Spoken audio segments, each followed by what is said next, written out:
Hey, it's Denise, and this feels like a very weird angle because I'm sitting kind of with my back against the back of my bed because I was getting ready to organize my medications for the next 2 weeks.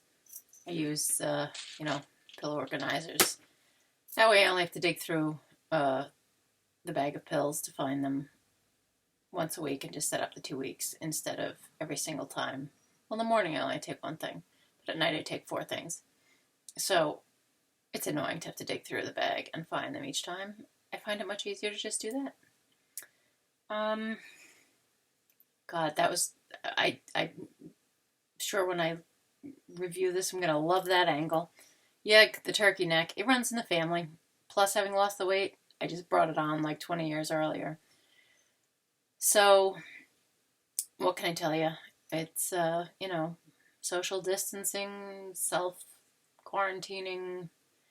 We did have to go out for a few things, but followed the whole social distancing of staying at least 6 feet away from anyone else and in and out of the stores as quickly as possible. Luckily, no place we went was crowded.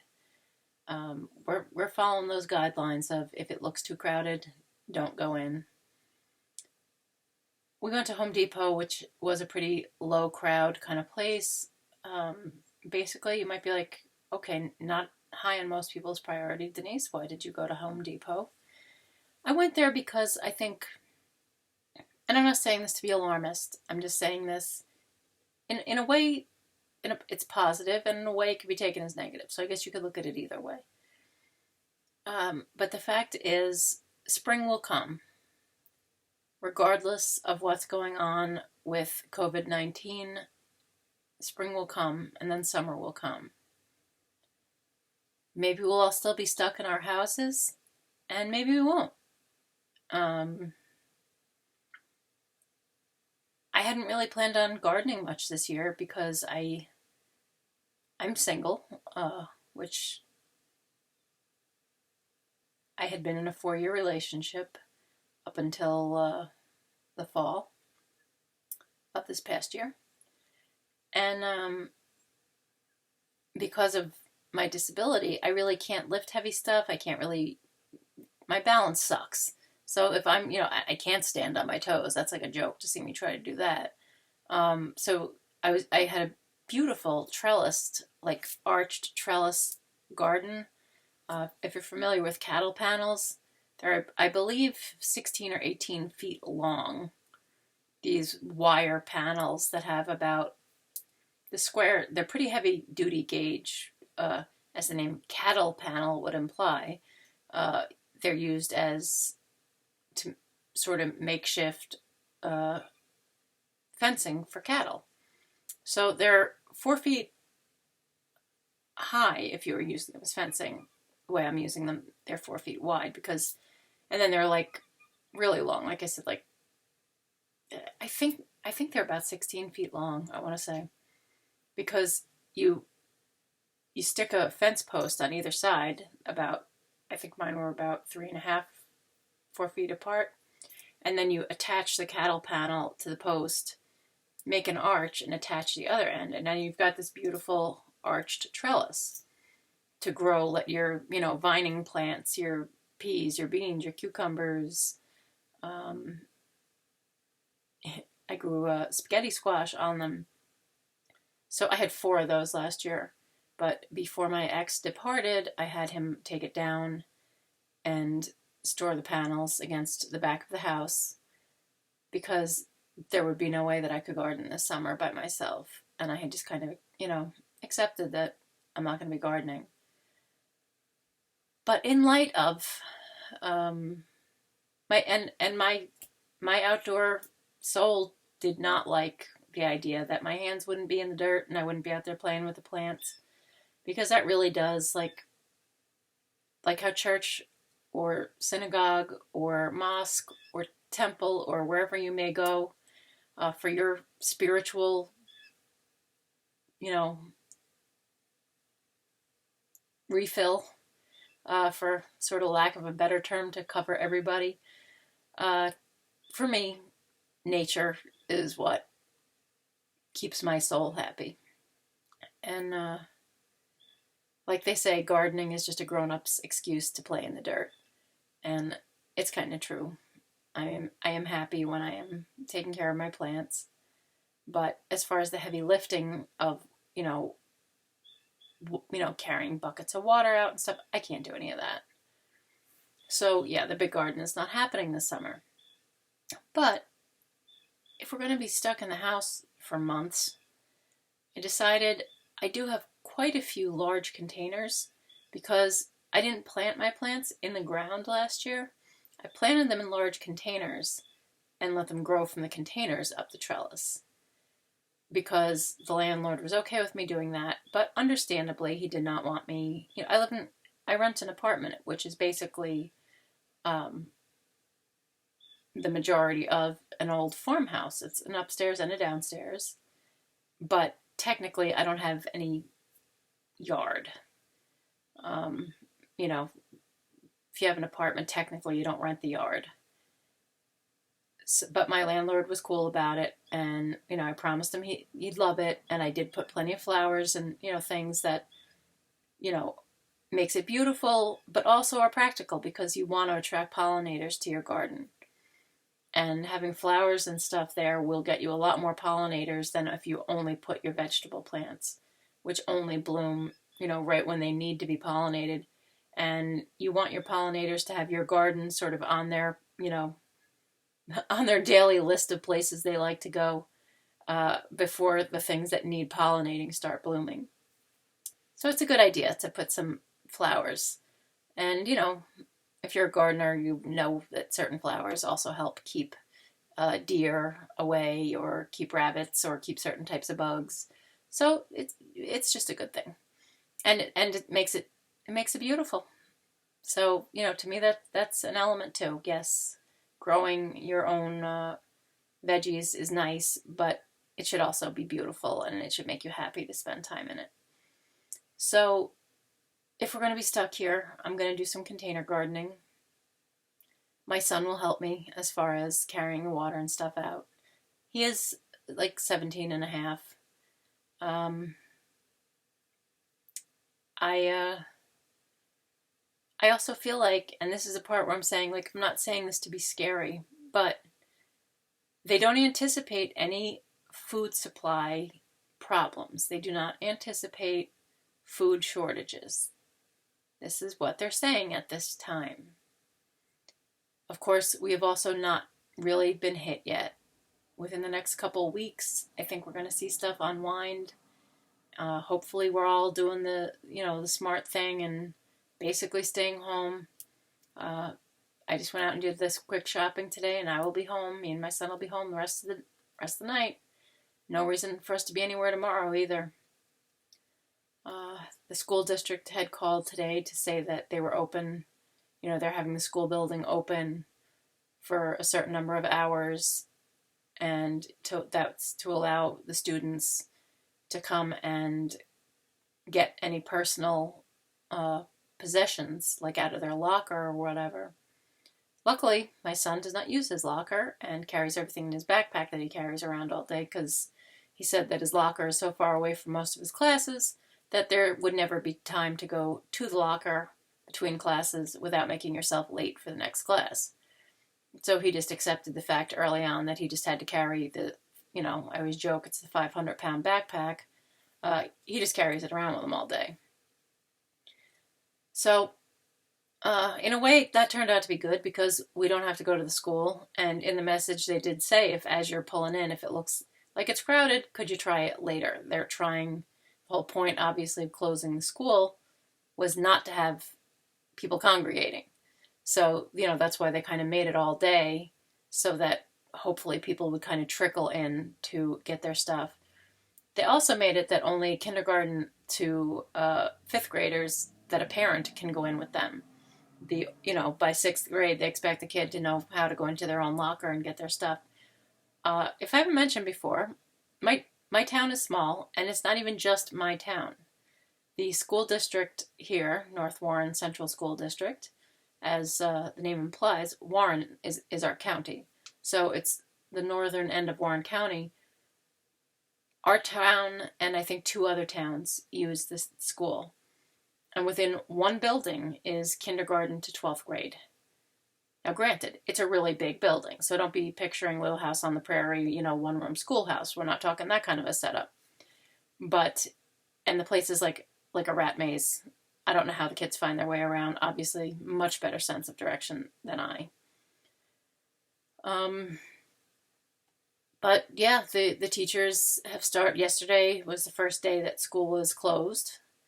And today they emailed, my son has heard from, they all have their own school email accounts, the students.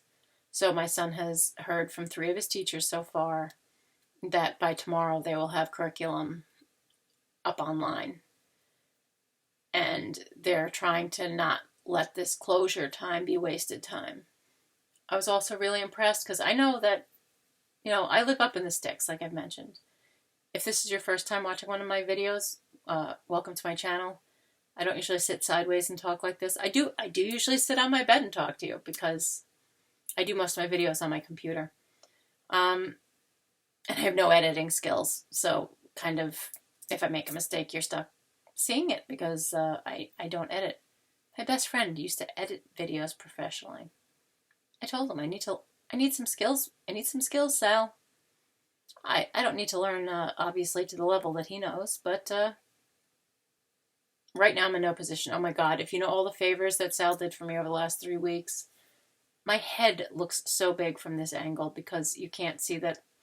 If I were turned this way, I have relatively broad shoulders, and then my head looks a normal size. This is so not a flattering angle. Remind me never to do this one again.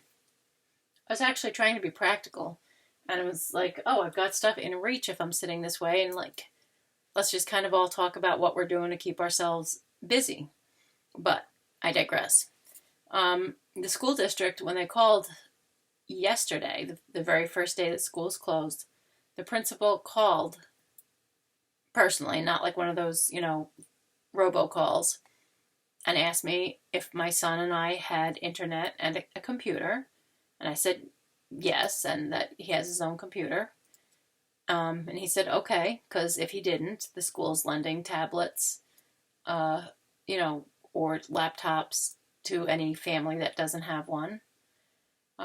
They asked if our cell phones work, and I said no, because where we live here, this particular part of the mountains, cell phone service just isn't a thing. Extremely hit or miss. And then he surprised me because I had forgotten about this. Our school district, no paperwork required, no income level, no proof of income required.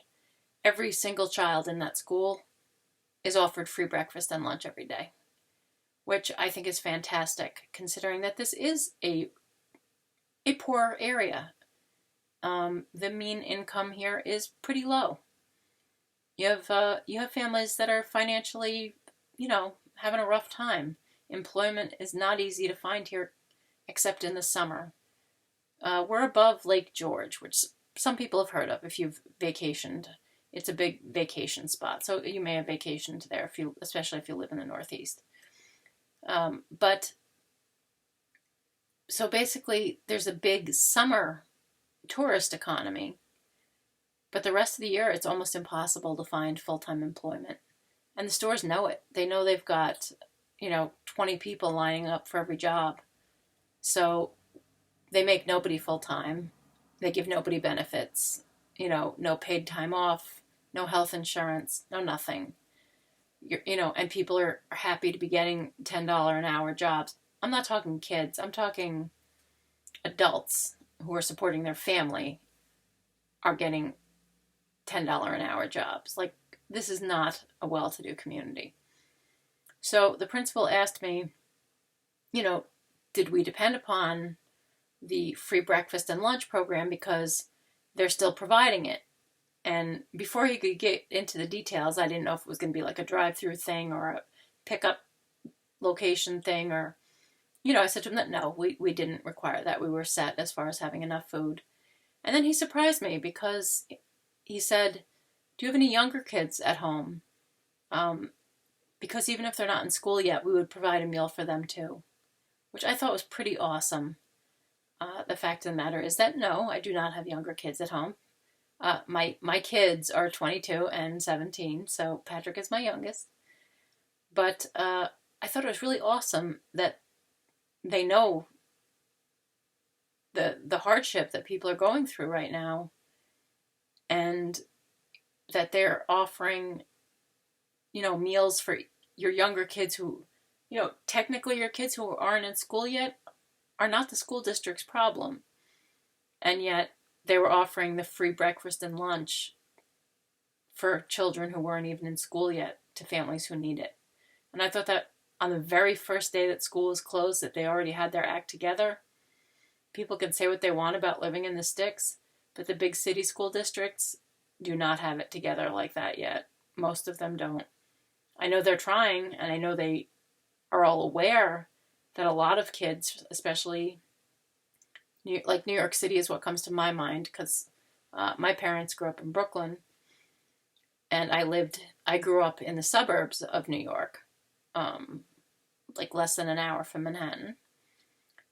So to me, New York City is the example that comes to mind, and they are very much aware that for a large percentage of kids in New York City schools, the breakfast or lunch they get at school might be the only hot meal that they get every day. And in some cases, it might be the only meal that they're definitely getting if things have gotten that bad at home. These are schools that do like the weekend backpack program so that they can send some food home with the kids for over the weekend. So I don't know how quickly they're going to be able to get those programs up and running with the schools closed. I hope they're able to do it very quickly. Like I said, fortunately, we don't depend upon that. But for people who do, to suddenly lose it is a big deal, especially when people are being told stay home. People are being laid off from their jobs because businesses are being told to close, which I totally support. We've got to stop the spread of this virus. That has to be the number one concern, has to be the number one priority, or we're going to have a lot more deaths if people don't take it seriously. So, I totally get that they need to close places, but I'm just really glad that our particular community has quickly responded to the strain that that's putting on families to provide for their kids. So while my kiddo will not be going to school, he will be not missing out. And this is his senior year. I am afraid for his senior trip, which is in May. They're supposed to be going to Florida for, I believe it's 4 or 5 days. And I don't know if that's going to be happening. I know the cruise lines, I know Carnival, I think, has already canceled everything for March, April, and May. I don't know what's going to be going on with the airlines by that point, which would be such a shame because they spent their 4 years of high school as a senior class. All of their fundraising basically has been to help offset the cost of the senior trip. And then depending on how much they contributed, they kept tabs of how much each kid contributed, during their fundraising activities. And then they only had to pay the balance of what the cost of the trip was. So like a 5-day, it's 4 or 5 days, trip to Florida from New York, airfare, hotel, all the recreational stuff they're doing, their food, everything. We ended up, I think, paying like about $450, which is pretty good. You really, certainly the trip costs more than that. So the fact that they've been doing fundraising for 4 years as a class to pay for this trip that they knew they'd be taking as seniors, it will suck if they have to cancel their trip. And with it being in May, like I said, I know the cruise lines are already canceled through May. I guess we'll see. Obviously, safety comes first. And yes, he would like to go with his classmates. And I would like for him to have that opportunity. But if it doesn't happen, he can see Florida some other time. That's that's just how we're going to handle it. Uh, God, I'm giving you the check out how many chins she has. I'm just going to do this if I have to turn my head to look at something.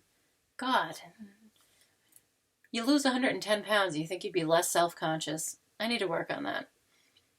I posted a picture on Facebook, which I agonized. I took a picture of myself wearing the bathing suit top. Don't get all excited now, people. It's a pretty conservative bathing suit top. But I had bought it before I had my weight loss surgery. I was just again struck by how huge my head looked. Look, when you see my shoulders, doesn't my head get smaller? It does, right? It's not just me. Okay, it's this angle that I'm at that's making my head look like a cartoon. Okay, bathing suit. Before I even had my weight loss surgery, I bought a bathing suit, a two-piece, nonetheless. I didn't want to be seen in a one-piece when I was 255 pounds, let alone a two-piece. And I was never going to wear a bikini, let's face it. That's, I had 2 kids. And some people are blessed genetically as far as not being prone to stretch marks. It's a lot to do with genetics. I love when people tell you to exercise your skin to get rid of the stretch marks. It's like, you're kidding, right? You do realize that skin's not a muscle and that you cannot exercise it. You do realize that, right? Because I've actually heard people say, like, to exercise their skin. And I just can't even bring myself to tell them, like, okay, if you even had those words come out of your mouth, I'm not bothering to try to correct you because you're too far gone. My mother got horrible stretch marks, and me and my brother were not big babies. My sons were big babies. I got horrendous stretch marks, a lot of which are gone, thanks to the recent loose skin removal. I still have some, but most of them are gone. They're not as dramatic looking. Like, you don't look at me and think like a tiger attacked with its claws, which is kind of what I looked like since having children. But, yeah, so I was never going to be wearing a bikini that showed off much of the center of my body. That was just... Plus, I'm 51. I mean, I don't... There are people who have awesome bodies that can be in bikinis in their 50s. Go for it. And you know what? Even if you don't have what society considers an awesome body, you know what? You don't need anybody's permission. If you're comfortable in that bikini, go for it. That's what I'm saying. I'm not one of those people who says, oh, you have to have a bikini body. Nope. If you're comfortable in it, wear it. Wear it. Wear the hell out of it, Me personally would not be comfortable. I didn't wear a bikini when I was young and hadn't had children yet. And I had a pretty decent figure. So I'm certainly not going to, start wearing a tiny bikini or anything like that now. So it was a 2-piece bathing suit, but like it sort of had like that 1940s like poster girl, pinup girl thing, like, the sort of high-waisted bottom and then the pretty full coverage, bikini top that even comes down a little bit, like a bra that comes down a little with underwear that come up higher, about this much skin, shows between the two. But hey, technically it's a 2-piece bathing suit. So I bought that before my initial surgery. I tried it on, just the top part. I can already see the bottom's way too big for the size that I ended up being. And I took a couple pictures, and at first I was like, no. I mean, I'm thrilled with how I look compared to how I used to look. I would have never even looked at myself in a mirror, let alone taken pictures. So I was like, I agonized. Do I share this on Facebook to show people who've known that I had weight loss surgery and that, I've committed to the whole, and anyone who says that's the easy way out, clearly never did it because you've committed to changing the way you eat for the rest of your life. There's no going back. I had the sleeve gastrectomy. It's not reversible. I can't just say, you know what, I'm sick of having to pay attention to making sure I get enough protein and making sure I'm getting enough calories in, because believe it or not, at this point, my problem is maintaining my weight in terms of not losing too much. I'd actually set my goal at 160, and I am 142 as of this morning. So yeah, the challenge becomes getting enough protein in that you stay healthy, that you're not losing more muscle. Now, I've already lost a lot of muscle due to myopathy from a spinal cord injury. I can't afford to lose more muscle. I need to eat plenty of protein every day. I generally do it by drinking at least one protein shake, and I eat yogurt at least once a day. And, I really can't digest meat that well, so it's hard for me to get much protein that way because my stomach it's just one of those things that's hard for a lot of us to digest after surgery. So anyway, back to the bathing suit. I know I keep digressing, right? I agonized. Do I put this on Facebook? Do I not? People are going to say mean things. People are going to be like, oh, you need to lose another 100 pounds. You know how people are on Facebook. But I was like, you know what? I worked my butt off for this. I jumped through hoops to get the approval for the surgery. I followed the diet to the T. I did not cheat. I lost 25 pounds between when they told me what I needed to do and by the time I got to my surgical date. I'd already lost 25 pounds because I was following the diet that well. I was still eating bigger portions because obviously my stomach hadn't been made smaller yet, but I was cutting all the carbs out. And, I've worked hard. I've gone through major surgery. I've, like I said, spent a lot of money, and I don't have a lot of money, so committing a lot of money to be able to maintain this type of diet is, something that I'm spending money on that I might like to spend on other things. But I decided that my health was more important. So I was like, you know what? If anyone has mean things to say, let them say it. Because while I may have gotten thinner, my skin's gotten a lot thicker. I can handle it if someone wants to be a jackass and make some sort of rotten comment. I certainly hope they don't, but I know in the reality of Facebook, someone is going to have something rotten to say, like, you don't look like someone who should be showing off their figure, or, but I know how I looked a year ago, and compared to that, I am proud of the progress I made. Okay, so yeah, that was my it took me forever to decide if I should post it on Facebook, and yeah, I did, and right away I saw a few of my friends, saying like, wow, you look great, or that they loved it, and it just made me feel good that it was like, okay, some asshole may have something to say later, but at least the initial response was people who know you saw it and were like, wow, you look great. These are people who haven't seen me through the whole time that I've been losing weight. Back to what to do with ourselves while we're stuck in the house. As I mentioned, the reason I have myself sat here with my fuzzy and blue pillow on my lap, which I kind of use as my little desk, lap desk thing. My mouse kind of doesn't really love the texture of fuzzy and blue.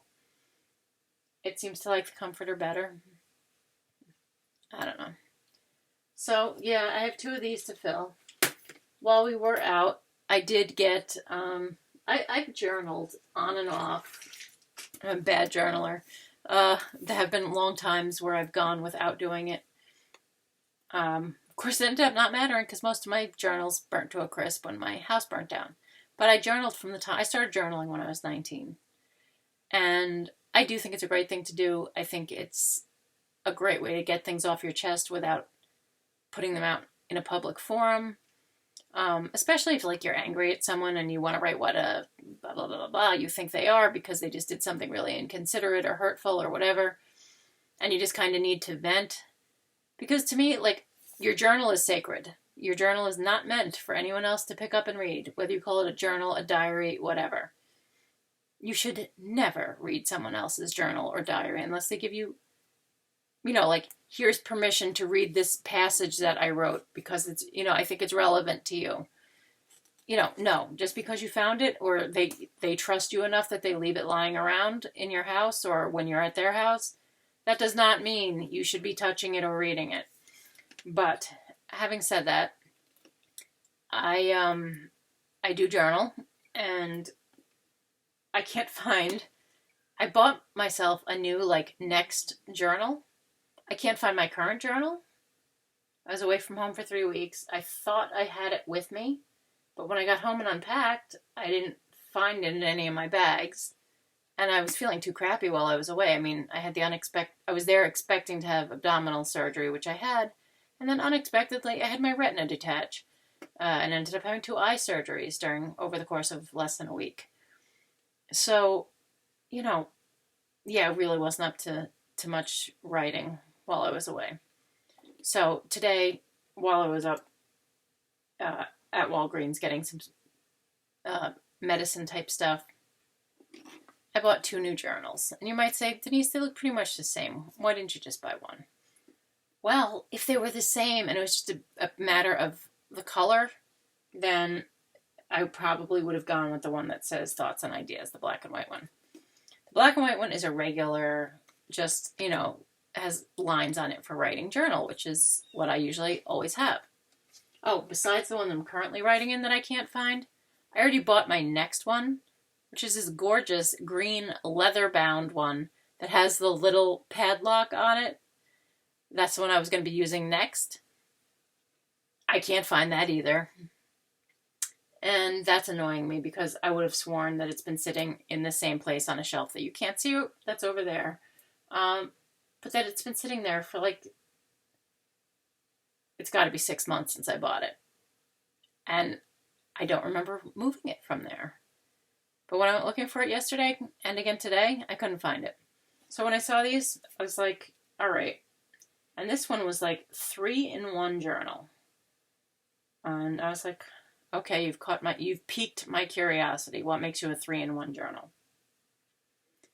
And I'm reading this without my glasses. And I think the fact that it's shiny is helping. It says lined, dot grid, and blank. And as you can see, not only does my Precious here have the cord that holds it shut, but it's broken into 3 sections. And the first, as promised, is lined, like for regular writing. The second, I'm not quite sure what you would do with this. Maybe if you're someone who draws, and wants to be able to draw straight lines, or if you're really into math. Can you tell there are dots? There's a dot grid. That middle section is full of paper with tiny dots. And last but not least, the third section, there are no lines. It's blank. So if you felt like sketching or sticking pictures or something in there. So yeah, that's why I couldn't make up my mind and I had to buy both because, hey, they each have unique quality. The other one is a regular, it's just lined. And this one is the 3 different things. I thought that was interesting. I've got as I've told you, my personal snack crack, which is Moose Munch from Harry and David's. Got that if I feel like nibbling on something.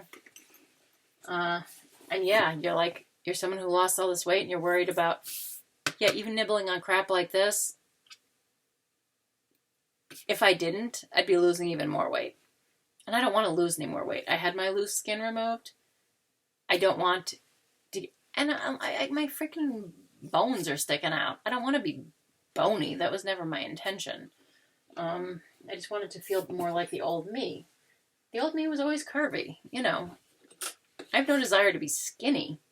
I just didn't want to be unhealthy overweight, which I'm not anymore. And like I said, no desire to be any skinnier than I am. So, got my Moose Munch if I feel like I need a snack on something. Excuse me? Did you feed the dog? No, I did not. See what I mean about no editing skills? That was my son asking me if I had fed the dog. I have not. The dog usually eats sometime between 12 and 1.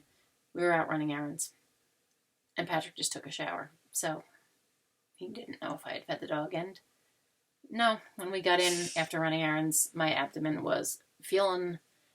See, I shouldn't even be holding this up like this. I am such a bad patient. I'm supposed to be taking this... Between having my retina detach and the fact that... Don't worry, you're not about to see skin. I was just going to show you. I'm wearing a compression garment. There, that little tiny line is the skin between the sports bra and the high-waisted compression garment. Now, for the loose skin removal, the incision is like, down below your hip bones, like, bikini line kind of. But I had the diastasis repair, which is like the center muscle. Imagine you were someone who has a six-pack. I am not one. I don't think I've had one since like I was 20 years old.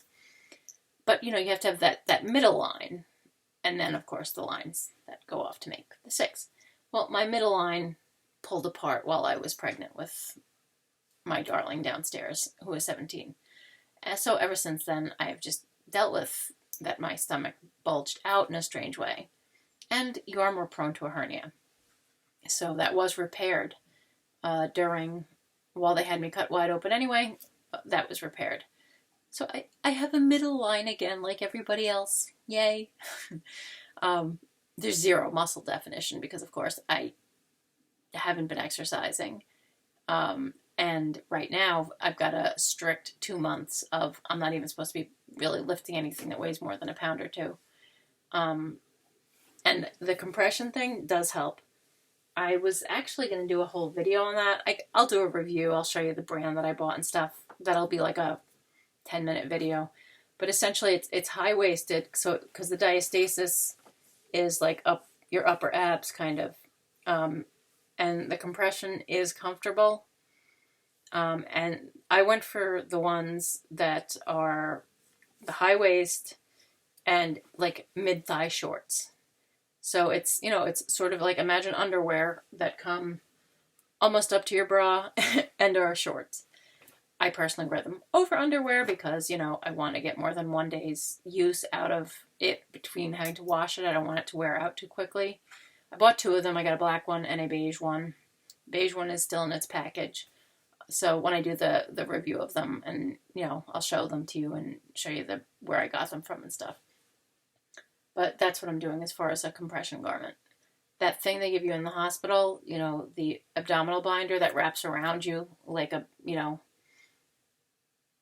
straitjacket for your stomach. It's just one long piece with Velcro on the end. And you have to like wrap it around your... There's no way to do that yourself. There is no way. So, luckily after my surgery, I stayed at my best friend's house. Sal and I have been best friends for, we counted, 26 years now. So I was not embarrassed asking him to help me. It's like, yeah, I'm in my underwear. Could you help me get this thing on? That's a real best friend. That's why I'm saying I can't bust on him for not teaching me the editing skills yet. I know he'll do it when he has time. He's working hard right now. He totally took care of me after my surgery. And then he's so not a nurse. He's an artist and he works as a human resources person. He designs websites. He designs corporate logos. He updates corporate logos for people. He's such a talented artist and computer person. And yet he jumped in as a nurse when I needed one. And I am nothing short of blessed to have the best friend anyone could ever ask for. I mean, he went above and beyond. When my retina separated and I was afraid that I was going to be blind in my left eye, and I was kind of freaked out. He was just so supportive and awesome. There is no other word. I have an awesome, awesome best friend who hopefully is working from home and not going in. I really, really hope. So what else? After I fill my pill cases and do some journaling and eat some moose munch, what else? Yesterday I did some binge watching of some of my favorite YouTube channels.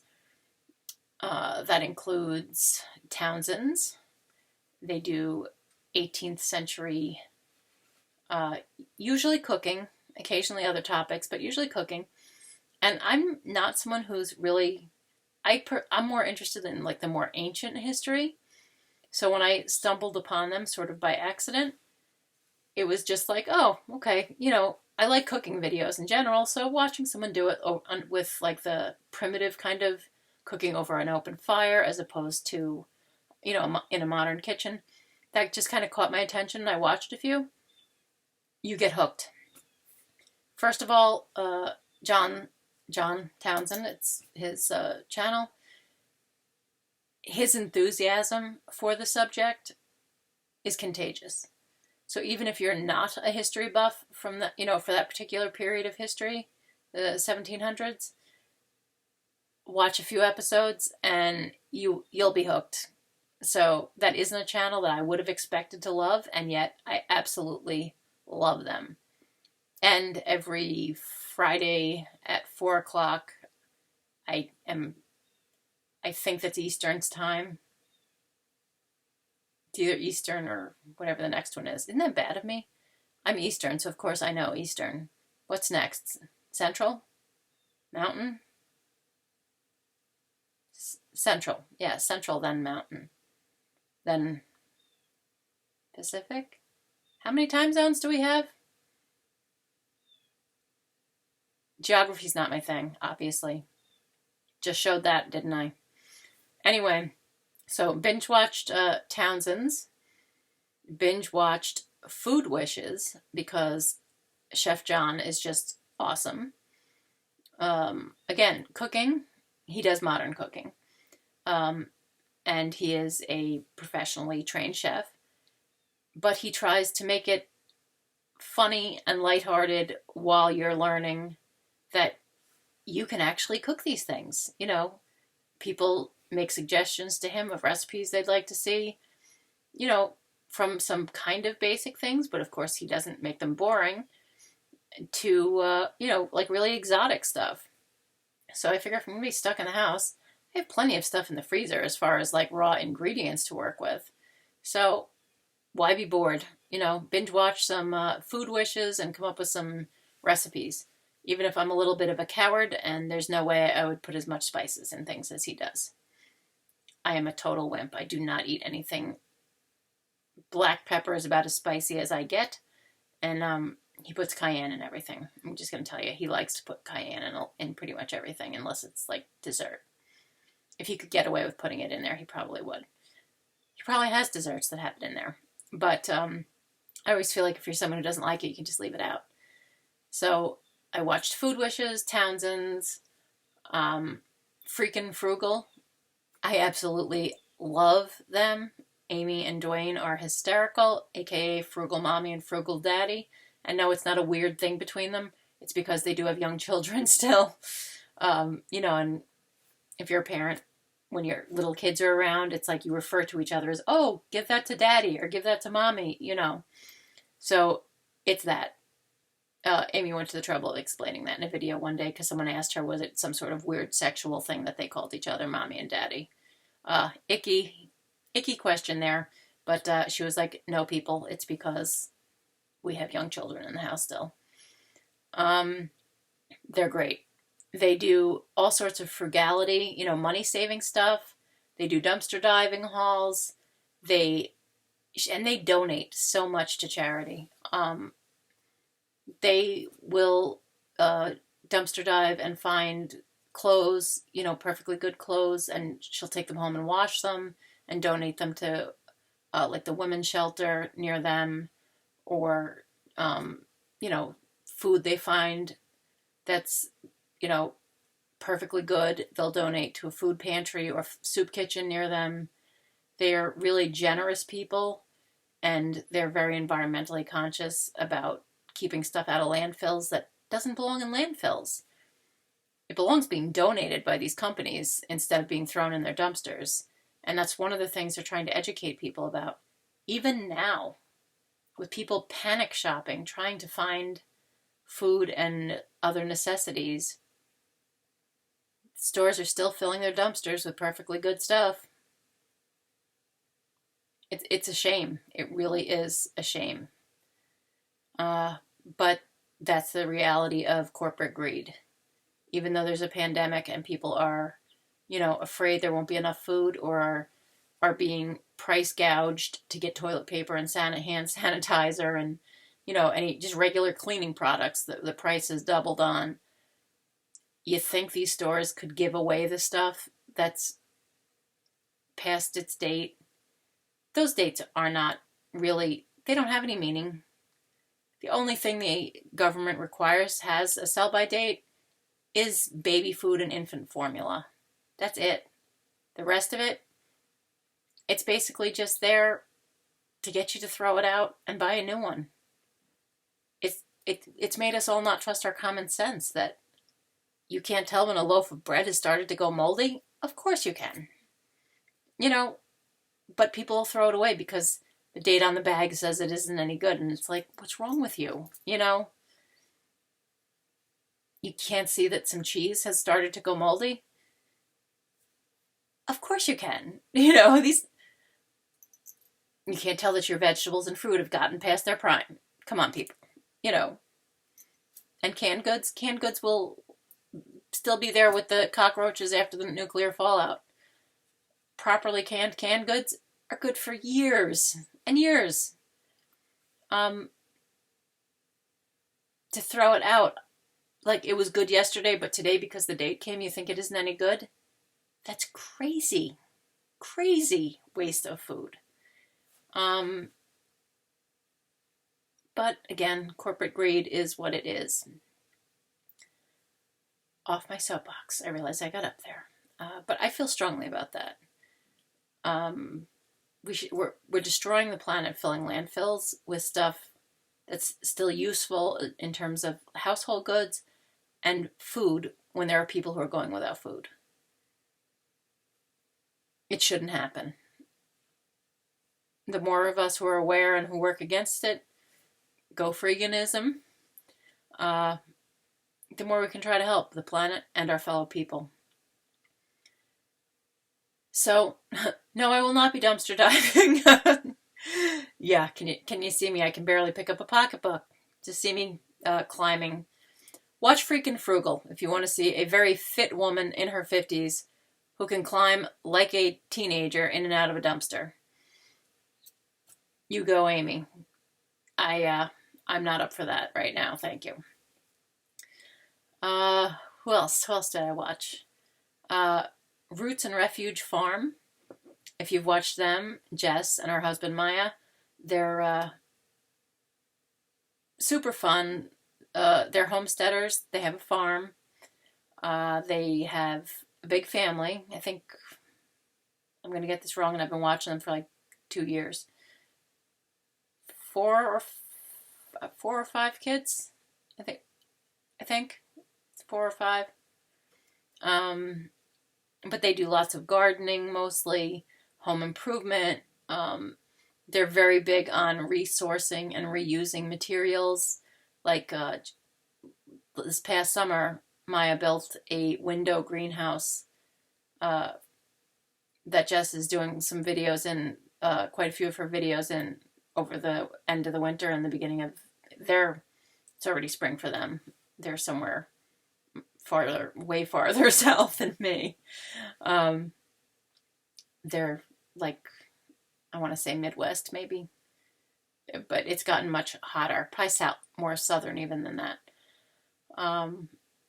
it's already starting to be like spring for them. But this window greenhouse that he built for her, almost all of it is constructed from windows that were being thrown away as, construction debris.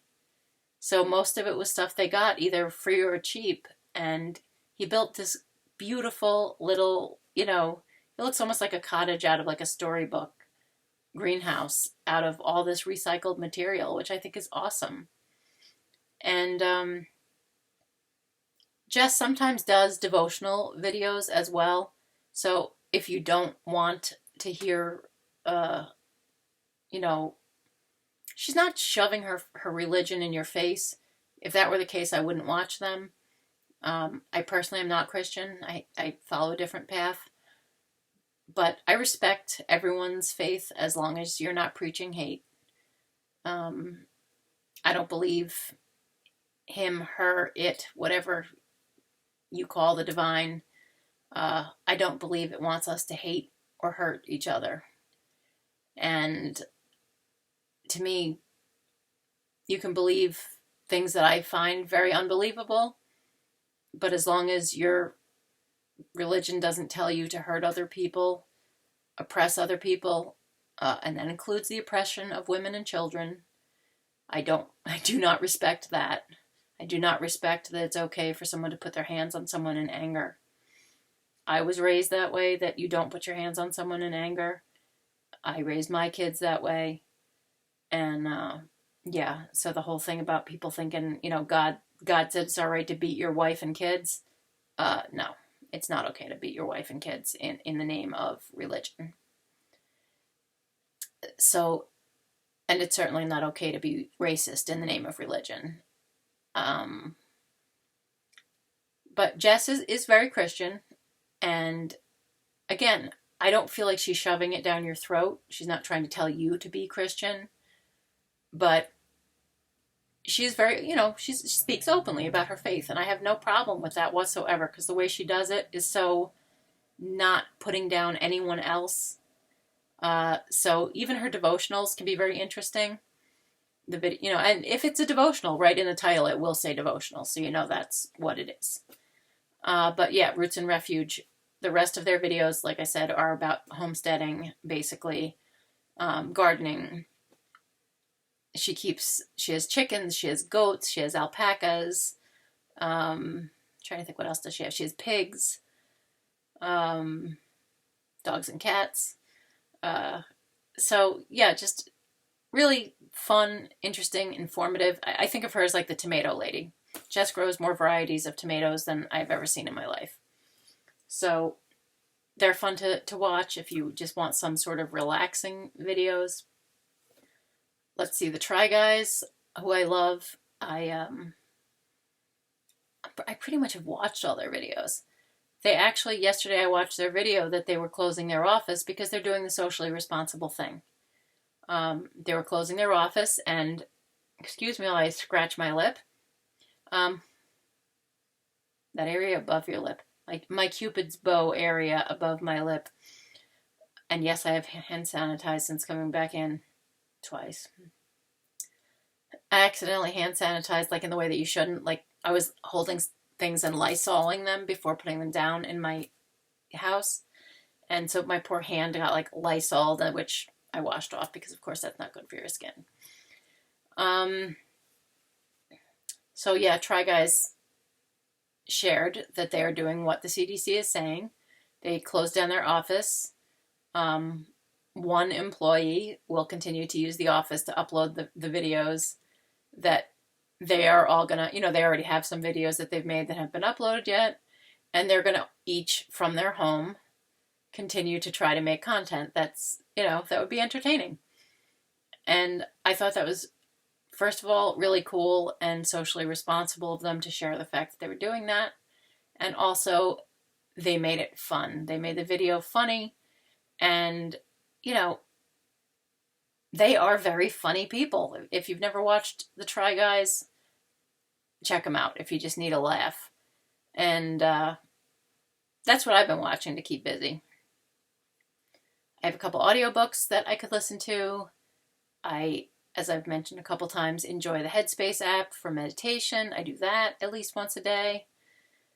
And I always listen to it at night. I use Relax Melodies, which is another app. Usually I have Relax Melodies running on my computer with like the background noise of like some rain and some frogs chirping or whatever you call the noise that frogs make. I think sometimes people say croaking, but considering the other connotation of that word, I'll go with chirping. So I'll have like, the naturey noise in the background so that when the Headspace, the bedtime ones, it'll be like someone talking you through like a scenario and of a place. And they've got like over a dozen of them, I would say, to choose from. I've got my favorites, and I like Snowville, Nighttown. What is it? Is it Puppy Palace? Puppy something. That's one of the new ones. It's like a hotel for dogs. And basically someone's walking you through like what it's like there and describing it. So like as you're falling asleep, you're kind of like listening to a story, and they kind of mix it up a little bit each time. Like just say there's possibly 15 different components to the story. They'll shift them around, and maybe tonight when you listen to it, you'll get 10 of those components. And tomorrow when you listen to it, you'll get 10 of those components, but it might not necessarily, it won't be the same 10 or in the same order. And it's funny because like with Nighttown, like in my head sometimes I'm like, oh, we haven't visited this store yet. Like, the ones that are kind of my favorites to listen to them describe, which of course then defeats the purpose that you're trying to fall asleep if you let yourself start doing that. I've also learned to make sure that I really am truly tired and ready to fall asleep before I bother, because otherwise I was like, I'm going to go to sleep, and like once you get that mindset, now you're not going to fall asleep because now you're aggravating yourself. So I stay awake and do stuff until I actually feel myself getting like that yawning, sleepy feel. And then I will go ahead and have my frogs and stuff chirping in the background, so there's no sudden cutoff of silence when the Headspace thing ends. And yeah, since I've done that and made a point of not doing it until my body's actually telling me I'm ready to fall asleep, I tend to fall asleep before they end. It used to be like I'd listen to one, it would end. I'd listen to another, it would end. And it was like, and then I started that realizing that I was listening for like keeping track of what part of the story I had heard and what parts were missing that particular night. Don't do that. You're totally defeating the purpose. They mix it up so that it doesn't become totally boring to listen to the same one, repeatedly. But yeah, so I do that, and it's funny. I realized right as I was starting to shoot this that there was a roll of toilet paper, which is not meant to be funny, even though we know someday it could be the new currency. This is what like dollar bills could look like. And it's only because people are being crazy and buying it the second it hits the shelves. There's no shortage of it being produced. People are buying it like they stopped making it. They're making way more than usual of it because people are being so crazy and buying so much of it. My son had brought this up. He has year-round allergies. So while we were out, he sneezed a couple times. I think people like practically had heart attacks near us because he sneezed. Now, I happen to know he has year-round allergies. He always sneezes. He'll sometimes, if he's too lazy to go find a box of tissues, will grab a roll of toilet paper. So, yes, that's why this was sitting here, not because I was planning on, like, making toilet paper jokes. I think we've all kind of heard enough of them. What else? That's really it on my agenda so far. That and, Patrick and I are trying to do the social distancing thing even amongst ourselves. I have asthma and therefore would be at much higher risk if I were to get sick. He has asthma, but very, very mild, and generally only if he's sick or if he's severely like really exercising. Whereas I've been hospitalized for it so many times that I have actually lost count. So it would be a bad thing for me to catch this. So even amongst ourselves, like normally I always hug him before I go to bed. He stays up later than me. So I always hug him before I go to bed at night. I have not done that since I've been home. After our few weeks are up and I'm certain that neither of us are sick, I'm hugging him like 20 times to make up for the, days that I didn't get to hug him. It'll be like his nightmare, I'm sure, but I miss getting my hug every night. Hey, that's my kiddo. I'm used to hugging him and saying I love you every night. Still say I love you, but it's like, love you, And so we're both, trying to do our own thing, stay busy. We were, talked about what we're going to make for dinner tonight. After the running around and shopping, and the driving definitely does pull on where I had the, muscle repair done. So when we got home, I was like, I just need to go sit down where I'm kind of leaning back and not using my abs at all. And here you find me at this flattering angle. So if you have listened this whole time, I thank you for that. You are a patient person. And I hope you're staying safe, following the CDC guidelines. Do not go gather in groups. Keep in touch with your friends and family other ways that do not involve direct contact. Be safe. Wash your hands with good old soap and water. Keep yourself entertained. Try to keep yourself as stress-free as you can. Stress is bad for our immune systems, A sense of humor, a good laugh helps everybody. Helps us, mentally and physically. So watch your favorite YouTubers, Netflix, whatever it is that you do, and stay safe. If you have to go out for stuff, keep it brief. Remember that 6-foot distance between you and anybody else. And if they sneeze, turn your back immediately. It's not rude. You don't want to be inhaling what they just sneezed out. Be careful. Be safe. Make productive use of your time. I wish I could make more productive use of my time. I have so much cleaning, organizing, throwing out, recycling, but I can't lift anything right now. It's frustrating. It is frustrating. And every time I overdo it, I pay for it because then I'm in agony and my abs feel like they're on fire. I was rolling a cold can of iced tea back and forth over my stomach last night as I was lying here. Because if you put your hand on it, it was so hot. That just sounds like I'm saying oh, I'm so hot, like in the attractive. No, I'm being literal. My abdomen was much, much warmer than the rest of me. The area that hurt was much warmer. And no, I don't have a fever, so I don't think it's an infection kind of thing. I think it's I overdid it, and I was paying for it. So I'm trying to lean on something so I'm not using my abs while I'm sitting up. And that's it. I plan on taking it as easy as possible, other than cooking dinner and, with Patrick a little later. I probably won't leave this bed too much. I'm going to sit here, make sure I'm drinking enough fluids, and trying to eat enough calories so I don't lose any more weight. And that's it. Have a great self-imposed quarantine if that's what you're doing. And remember, if you have to go out, be safe. Spray stuff to disinfect it before you put it away, because otherwise you may come in healthy and then tomorrow pick up something that had virus on it from the store. So me personally, I spray the stuff as I'm unloading the bags.